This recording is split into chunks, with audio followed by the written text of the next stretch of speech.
Welcome to the O'Connor Elder Law channel. I'm your host, Melissa O'Connor. I'm a Florida-based elder law attorney who does estate planning, focusing on long-term care needs, commonly referred to as Medicaid planning, and I do probate, and I do it well. Today, I wanted to talk to you about reverse mortgages and things that you should consider if you are thinking about one, or just things you should know if you have one. But before I do, I want to invite you to schedule a free strategy session with me at eldermeeting.com. Okay, so many times clients of mine either have a reverse mortgage or come to me telling me that they're considering a reverse mortgage, and they just don't really fully understand what that is. They do know that they will be able to receive some sort of monies, and that it's a mortgage that pays them instead of them paying it.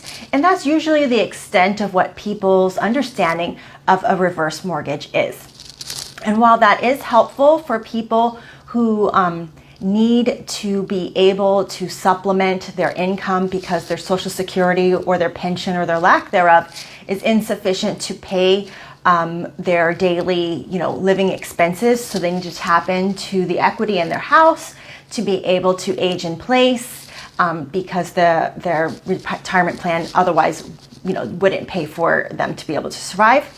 I understand that, and that's where reverse mortgages would come into play and be helpful for certain types of people.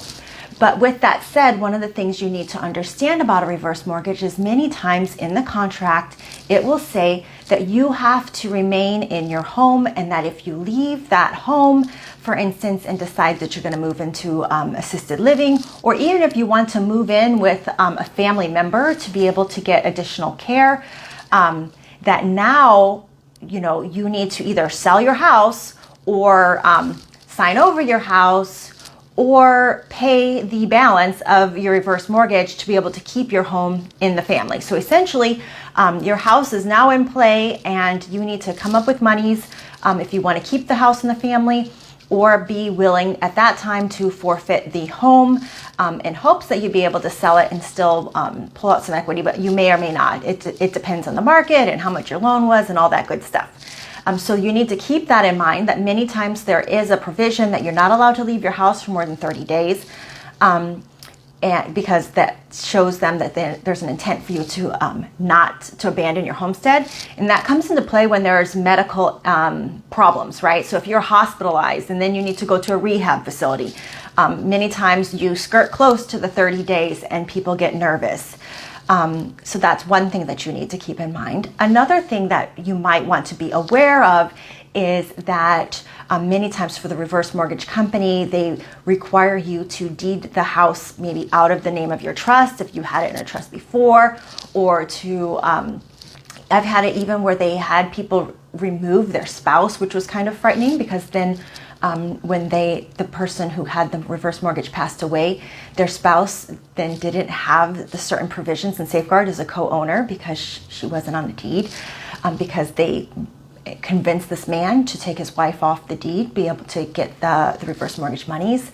So there's all sorts of concerns that you want to really make sure that you fully understand the nature of the contract that you're signing, what the benefits are to you, and what the risks are also, in the sense of, fully understand what the consequences are of this reverse mortgage document, and know that most likely at the time of your passing, your home will not remain in your family.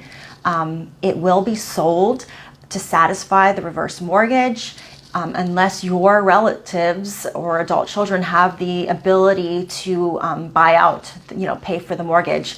Most likely your family home will not stay in the family. So if that's something that's important to you, you want to keep that in mind also when you're considering reverse mortgages. I hope that this information has been helpful to you. If it has, I ask that you like and share with others. And as always, you can schedule a free strategy session with me at eldermeeting.com. Thanks for joining me.